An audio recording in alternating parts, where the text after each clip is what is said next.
Lando Norris, world champion. How do you feel? I feel good. Doesn't really change my day, but yeah, I feel good. It was the most logical conclusion, if you will. So, Congratulations, Lando.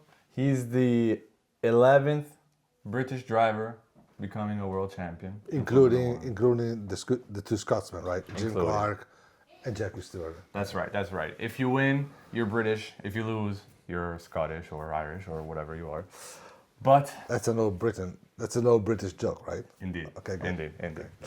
But that's how it is. Lando, world champion. Max gave it his all. Finishes P2 in the championship, just 2 points away from Lando.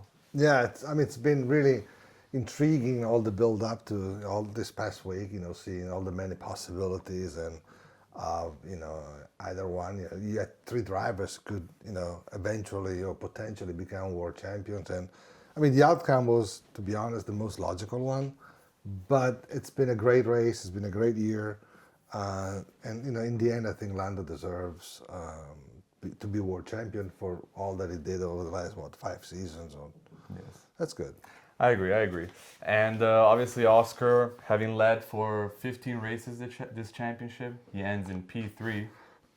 So that's... Well, that's the magic that's the magic of sports. Like, you can lead even a soccer game up to the last 5 minutes and then you lose. Yeah. This is what sports is all about, and motorsports especially. I think there is a lesson there to be learned by Oscar, who's very talented and very young. There is also, but I guess we will talk about this later on, a lesson in there for McLaren to learn. But again, I think it was a very good race. Nothing really major happened today, which is good, but there was a lot of tension that all drivers managed incredibly well. Congratulations to everybody for being so, sportsmanlike. It hasn't happened like this in the past. Yeah. It did not happen in 2016 when Lewis tried until the very last turn to do anything to prevent Nico from becoming world champion. But again, this is the beauty of this sport. Different characters, different drivers, different champions behave in different ways. Yep, I agree. And this and more that we'll talk about in this episode. And so this is the second episode of Tifosi Confidential. I'm here with Luca Dal Monte, and we're going to review the Abu Dhabi Grand Prix and a brand new world champion in Lando Norris. So first things first, McLaren has another Formula One champion. Lando Norris joins. I have to read because I'm not as good as you with... Mike Hawthorne. Okay. John Surtees. Graham Hill, Jim Clark, Jackie Stewart, James Hunt, Nigel Mansell, Jenson Button, and Lewis Hamilton. See, this is one of the good things about being old.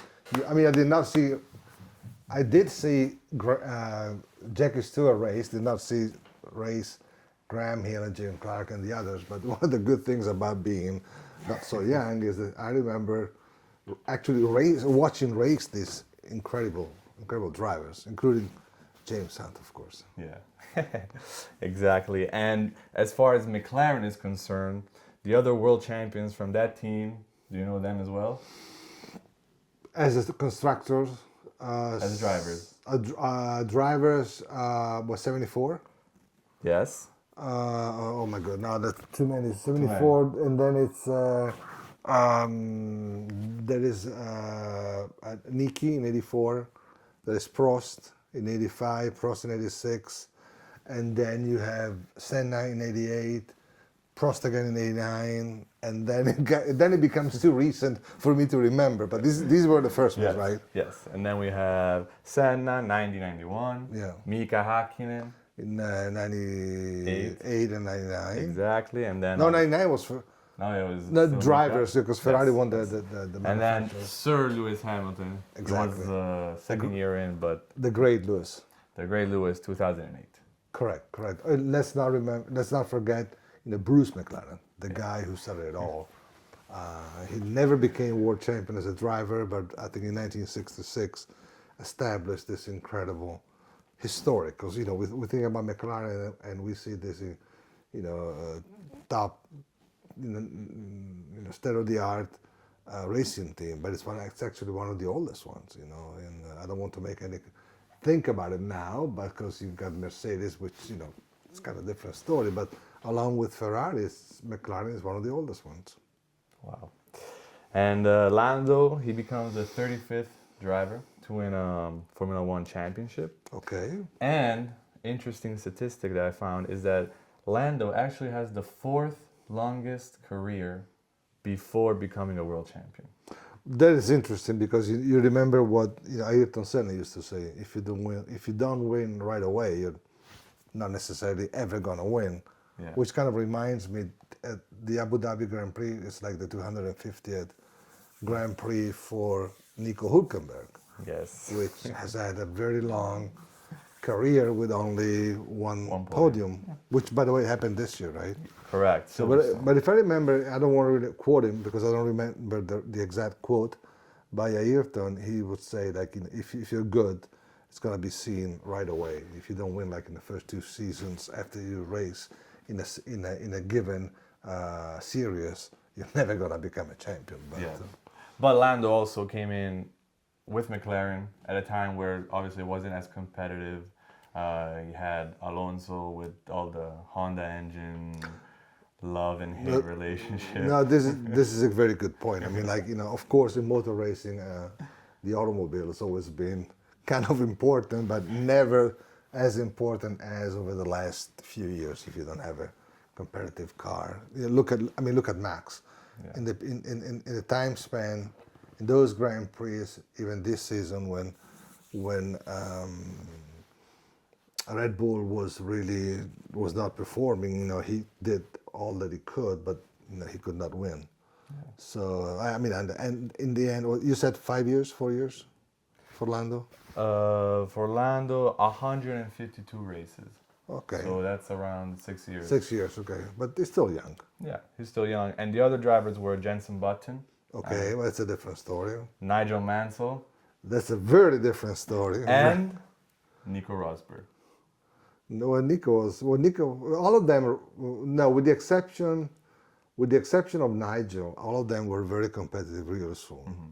Nigel Mansell really took him the longest, and it became kind of almost like a personal and national crusade, to bring Nigel to the world title, which he eventually did in '92.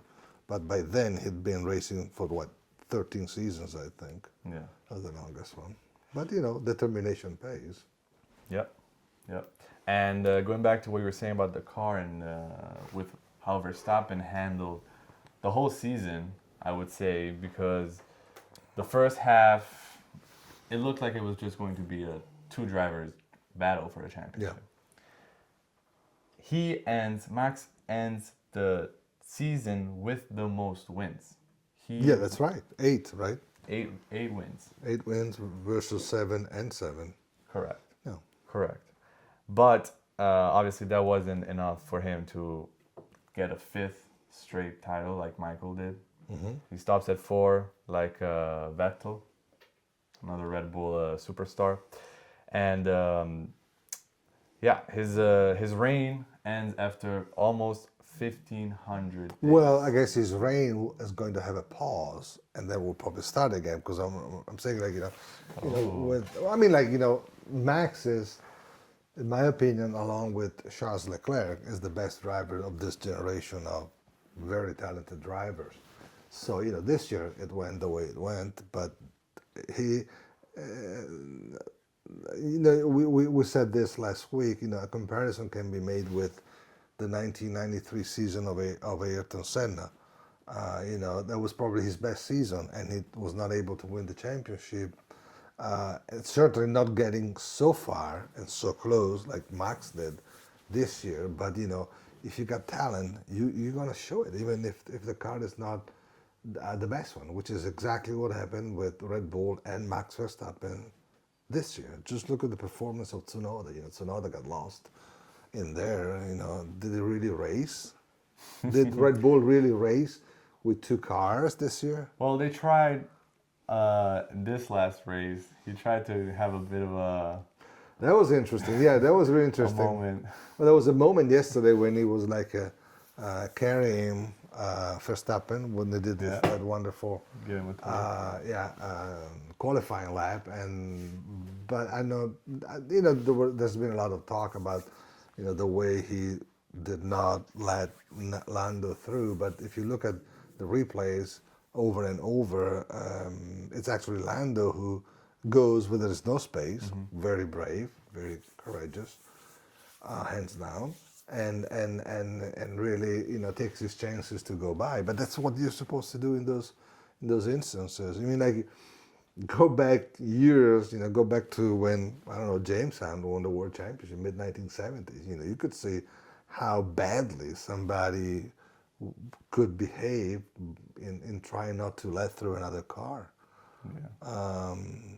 But nowadays it's all about nowadays having a right image, being fair. Obviously, you want to be sportsman. You don't want to push it too much, but you can defend harder, like, let's say, Sergio Perez did in 2021. Yeah. I mean, Lewis lost 11 seconds trying to fight over a lap and a half Sergio, and that gave Max the opportunity to be right behind him, make the right call with a safety car and everything.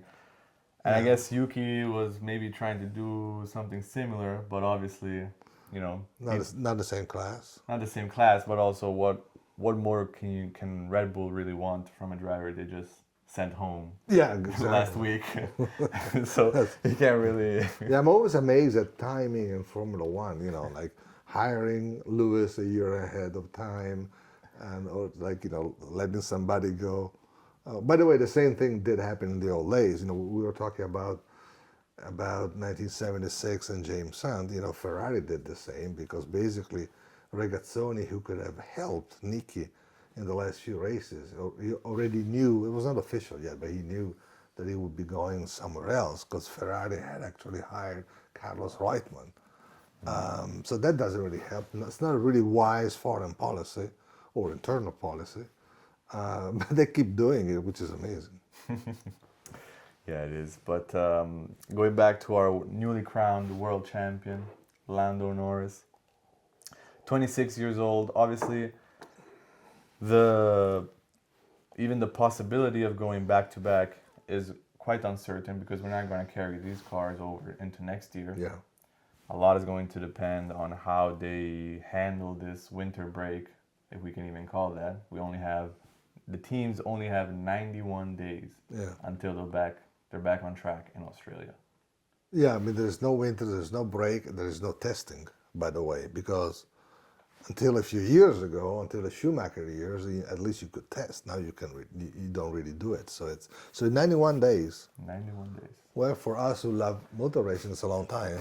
But for those who work in it, it's a very short time. And also because they probably need to go on vacations, all of them right now.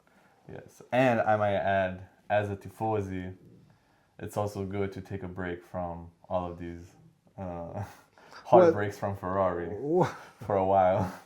We should do one episode just about Ferrari, okay? Why not? Before the end of the year, we should do that.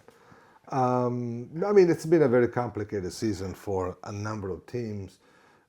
Not only Ferrari, look at Alpine or whatever, but Ferrari certainly did not perform as well as everybody hoped, especially after hiring a world-class driver like Lewis Hamilton, who certainly did not perform as anybody thought. I mean, like, not even probably like in John Elkann's worst nightmare, Lewis could have had such a disappointing season. And I'm saying this thinking about him, how disappointed Lewis must be.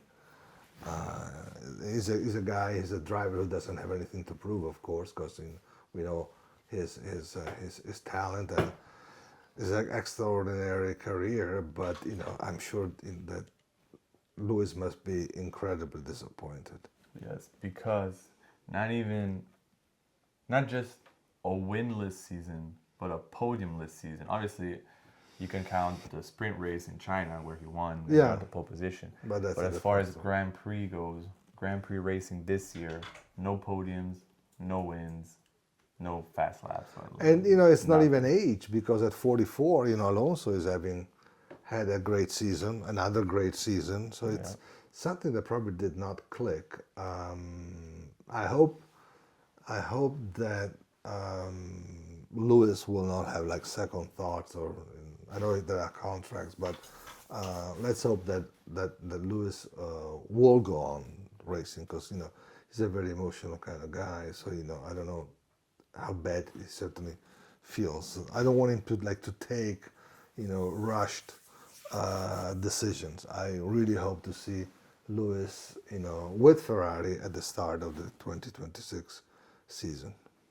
I'd say 2026, there's a big chance that we'll see him for sure. I hope so. Obviously, he'll take a nice break now. Well, Senna used to do that. I mean, Senna would disappear for 3 months, or whatever the time was then.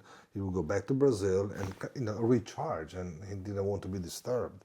Somebody else would carry out the testing, which you did in those days, and then you would show up a few days before Brazil, because in those days the World Championship did start in South America, normally like in January, at the end of January, and but this was a way of recharging. Of course, in those days, Formula One was demanding in terms of risks that you were taking. Today, thank goodness, the situation in terms of safety has changed, but you have 24 Grand Prix. I mean, no wonder people don't test drive anymore. There is no time left, with 24. I mean, 24 Grand Prix is actually, half the weekends that there are in 1 year, and you don't start until March. It was March 14th or something like this was this year, but usually March. Yeah. And next year we'll see again the first race in Australia. Yeah. And then we'll reverse and go back to what they've done lately, which was Bahrain, and do the testing in Bahrain and then race there. But next year we'll keep going down under for the first race of the season, and we'll see. But looking at the other side of the Ferrari garage, at Charles, at poor Charles, he goes winless again. Yeah. 4th time in 7 seasons with Ferrari. That's not his fault. I mean, of course, if you go to Ferrari, it opens up so many scenarios for you, also in terms of legacy. But certainly Charles cannot be happy. He gave all that he could, even this year. I still think, as I said before, that along with Max Verstappen, he's probably one of the 2 most talented drivers of today. Okay, I'm not counting Lewis and Alonso because they are past their prime, so they're out of this discussion right now. But even today, I mean, he did a great race. As I said, we said this before. We said this last week. I mean, it's totally nonsense the way both drivers, and of course especially Charles, were treated in public by the guy in charge of the whole Ferrari operations. Charles, and even they both gave it all, but Charles did perform. Charles did some podiums. He did some great races. He did all that he could, and he almost got himself. He would have gotten himself almost killed last Grand Prix with that double, 360 that he did, and this was, of course, because he was going above the limit. So he cannot be reprimanded for not giving his best. Yeah. It's really sad, because I mean, he's a little bit older, right, than Lando, and he's kind of wasting the best years of his career. Yeah. But he still has the respect of the media. He has the respect of the people in Formula One, and he still has the admiration and love of the fans. Which in the end, doesn't really equal a world championship. But the history of Formula One is full of drivers who never won a world championship. And I'm not going to say that Charles never will, because I'm sure that Charles will be world champion. But take Gilles Villeneuve. Gilles won 6 Grand Prix, which in those days was not as few as it may sound today. He never became world champion, and he's still one of the most revered names in this industry, in this sports. Yeah, I mean, I definitely think Charles, he's always there. Even when the car is not there, he's always He's a there. typical Enzo Ferrari driver. I don't know why he was accused of being critical. He's always a gentleman. Like if you look back, it's like there's you can make many analogies between him and Michele Alboreto. Very gentlemanlike, very respectful of the team, of the environment, of the people working in the team, and they never raised their voice, even if they could. Back in 1985, at one point Michele Alboreto was leading the world championship, and then for one technical decision, by the way, taken by Enzo Ferrari himself, the car, the 156 F1, I think, was not suddenly become not competitive any longer, and he lost the world championship, never to have another chance to win it. They never, ever complained in public. And Charles is same kind of driver. Yeah, always giving it his all, and I guess that's what we like, because as fans we do see that the car has its deficiencies, but Charles is there day in, day out. Even when he has a sad face, he still tries and pull out something. When he's sad, it's because because again, it's not just a job. It's not just work. It's something more. And I would say, especially so, if you do race for Ferrari, of course. And he's like, as I said, he's the kind of driver who Enzo Ferrari would have loved, totally, for what he does on the track, for what he does, and how he behaves off the track. So while there's an Italian team that's still trying to find its groove, there is a British one that's been on top for the past 2 years. Yeah. 2 Constructors' Championship Yeah. back to back. They won the Drivers' Championship this year as well with Lando, and they came so close. Nearly had Oscar win it. Yeah. So Oscar, he led, as we said before at the beginning, for 15 Grand Prix, 15 races. Yeah. After a very poor Australian Grand Prix, I don't know if you remember, with the rain, and he got 2 points. I don't remember even the position, but he came back. He looked very solid up until the summer break. Yeah. And then Max took the charge from 104 points behind, and just kept coming back, and Oscar was nowhere to be found. I know. Do you think that's more on his side? Was he already performing at his best before the summer break, and then Lando caught up to him in his performance? Well, even though Lando is only 26 years old, he certainly has more experience in handling certain situations than Oscar does. His first part of the season was incredible, was amazing, and it certainly had a bad effect on Lando, because Lando was supposed to be, people don't talk about first driver, or second driver, or captain, or whatever. Especially in McLaren. Because they are so politically perfect, correct. But it's always difficult when you have 2 top drivers. Everybody on paper, 2 top drivers are better than 2 lousy drivers, or one good one and one not so good. The truth is that you should have a team captain, a very strong driver, and a very good number 2 drivers. Mm-hmm. When you have 2 top drivers, the way McLaren had this year, it can turn out well the way it did this year. Or if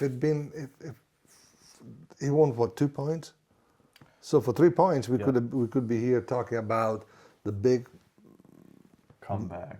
come back, Max Verstappen, yeah. and how And and how McLaren bottle is on table. exactly. So what I'm saying is, like, again, we're celebrating McLaren, but actually they should have a very big brainstorming when they go back to England and think about how poorly they handle the situation. I am sure that because of the top personnel at McLaren, beginning of course with Zach Brown, they will learn from this, and they probably need to be more careful next year because if Max had won, if the whole world would be now making comments on a totally different story. This would have been one of the worst debacle in the history of the sports. They try to do the most honest thing for both drivers, which they did, and they were lucky enough that it worked out. But sometimes in sports, you are obliged to take decisions that you may not like. That's for the good of the company, because in the end, this is business. This isn't only sports. This is a business. I'm not going to say that McLaren will sell more cars next year because they won the world championship. With Ferrari, it doesn't happen. Normally, race results are not related in any way to sales. But this is a business operation. It's not sports the way it used to be in the 1920s or by the 1930s. It was very, very professional. Yeah. So what I'm saying is they really went very close to doing a very, very bad thing, but it worked out, and I am sure that McLaren has learned and Oscar has learned. It would be interesting to see how McLaren manages the relationship between the two drivers next year. Because you cannot honestly hope or think that Lando will be satisfied. He's only 26, you said, right? So, he wants to win more. It's not like, okay, I won this year, I'm going to help you win next year. It doesn't work like this. And so McLaren has a big, they have their hands full. And Lando is already world champion now.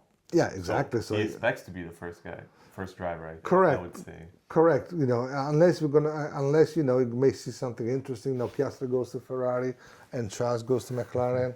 I'm just making this up, of course. But possible scenarios, things can happen. That's what you have managers for.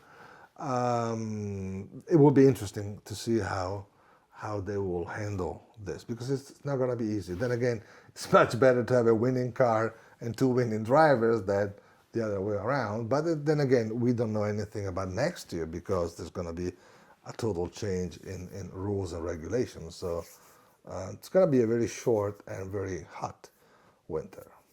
Yeah, definitely hope so.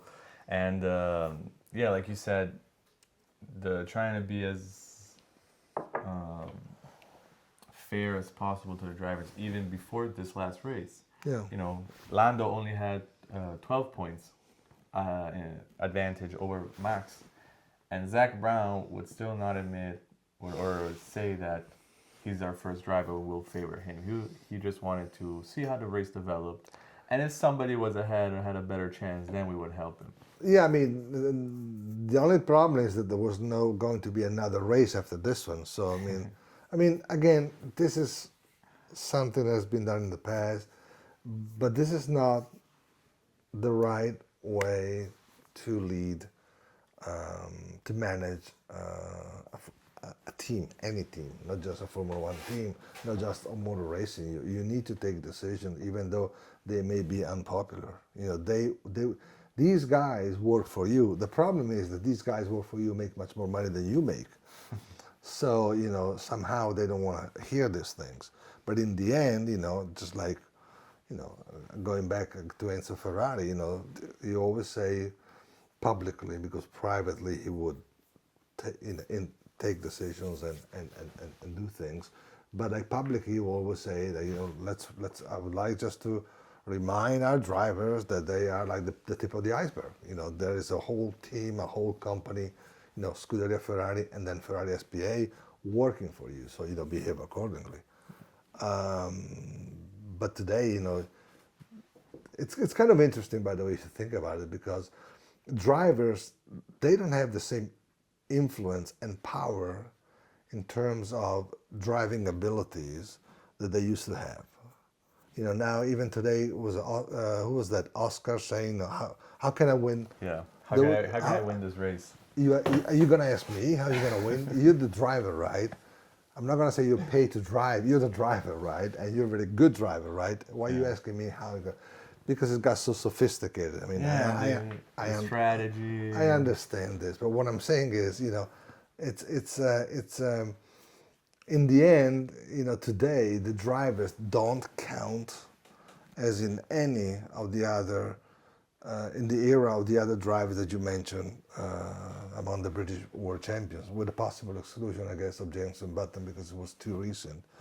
But like, in the old days, in the days of James Hunt, of Nigel Mansell, Jackie Stewart, the drivers were a stronger and more powerful presence within the team. Today, they basically do as they're told, including disobeying orders, which I'm not in favor of.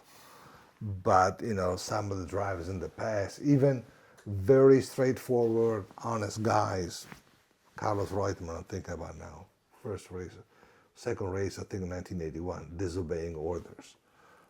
Today's drivers don't have the guts to do it, but also they are not in a possibility to do this because they are kind of, they are not, they're almost like they're going to be moved around by larger forces or bigger elements or more powerful people than they are. In the old days, the driver was the ultimate power in any team. Today, and I don't think there is a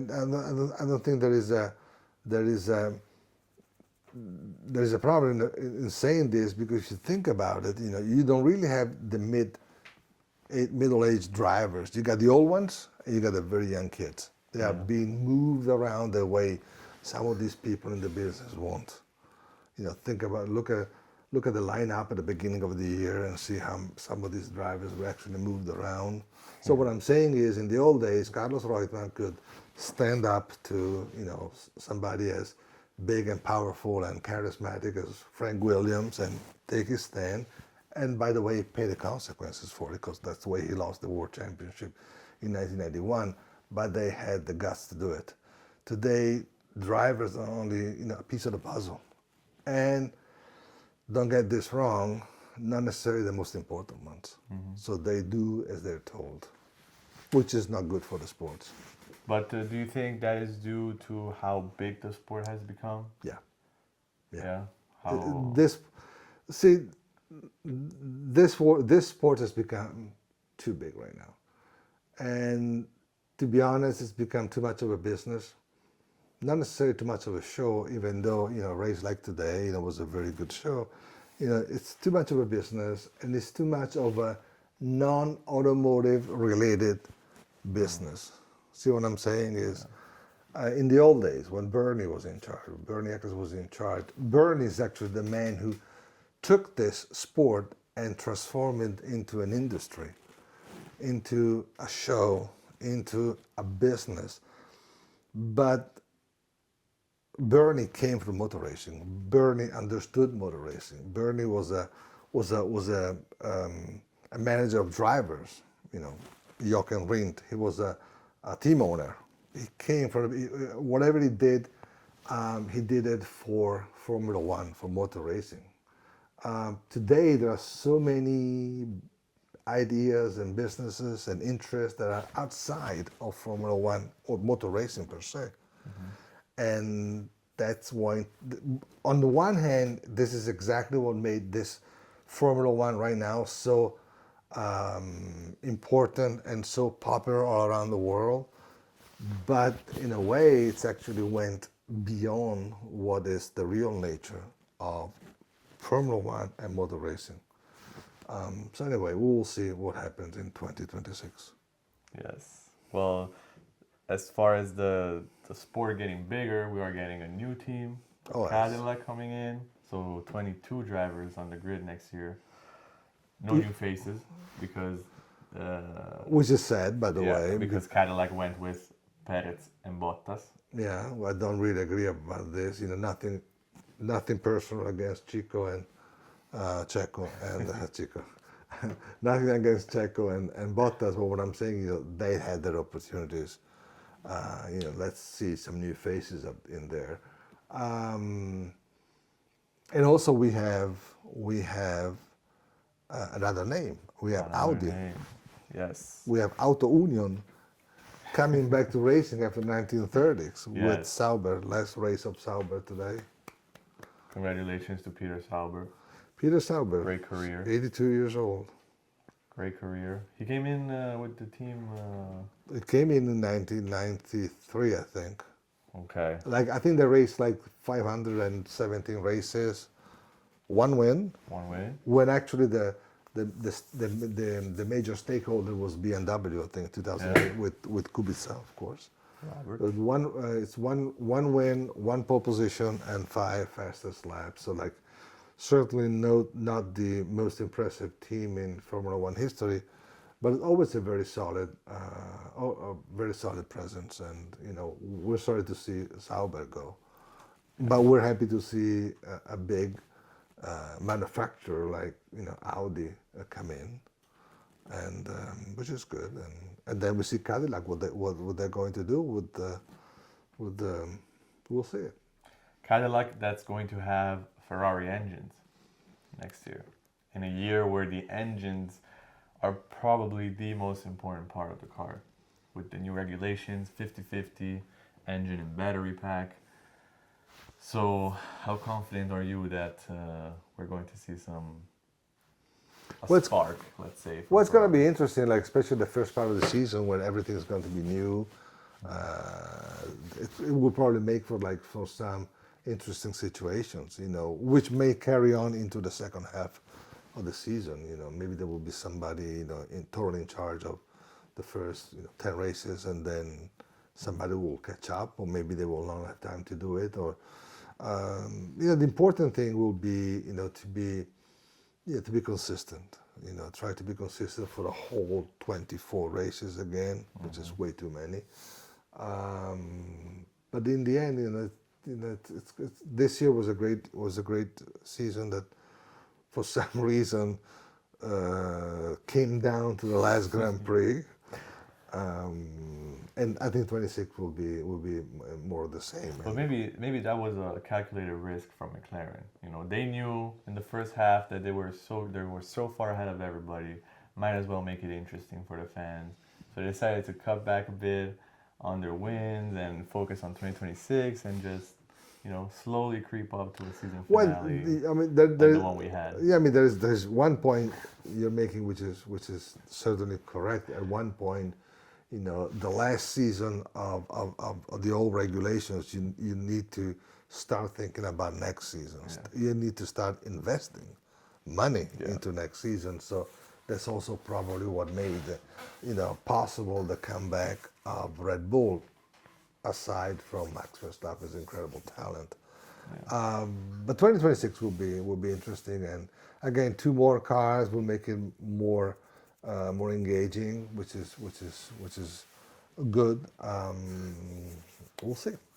Yeah, and last thing I would like to note is that with this race was the 4th this season and 24th overall. Okay. Without any classified retirements. So no issues, either incidents or mechanical failures. However, next year we have new engines. Which is kind of bad for the show. But exactly. But next year with new engines, trying to understand new cars, hopefully that could add to some entertainment. Probably, but the level of sophistication, that these cars, these teams have, I don't know. It makes. I think it makes it highly improbable. Maybe like something at the very beginning, but then it's gonna be improbable. I mean, like everything is so tuned up to perfection in these cars, which in a way make it even boring because there's nothing. I mean, nobody was happy to see a driver lose a race because he did not have enough gasoline, which did happen in the past, or because something broke down, 1 mile from the end. Yeah. But that certainly made for more, show than now when these cars will never break. Yeah, they will never break. But what did break was Max Verstappen's reign as world champion. New crown, new king on the grid. Lando Norris. You think he'll race with number 1 next year? Well, I hope so. One of the good things about Max is that he gave away his number 33, which I'm sure he's going to regain next year and race as they should all be doing with number 1, which stands for world champions since 1974, which, by the way, was never used because the driver who had won the world championship the year before, which was Jackie Stewart, retired. So the first year when you could have applied number 1, they raced without number 1 because the number 1 had retired. And interesting enough, that's also what happened when they reintroduced this. Remember Vettel? He raced with number 1 when he was world champion. Yeah. 2010, 2013. With the new turbo era, with the start of Mercedes dominance, they allowed drivers to choose whatever they wanted. Yeah, Lewis won. He didn't use number 1. that's right. Nico won And retired. and retired. And the first person who did use the number 1 was Max. That's good. So let's hope we'll see that on the McLaren next year, and then maybe on a Ferrari in a few years. Who knows? Well, there's a great story about Ferrari number 1. In 1977, Niki Lauda won the world championship with Ferrari. Okay, and then he moved to 78. For 78, he moved to Brabham. So by rules, he would carry the number 1 to Brabham, which he did, by the way. But when Enzo Ferrari introduced the 312 T3, the new car for 1978, even though Lauda was not racing for them anymore, they introduced them in Maranello with number 1 on the livery. Wow. Anyway, so this was the one in Abu Dhabi. One in Abu Dhabi. Great season. Thank you to everybody, and we'll see you during the winter.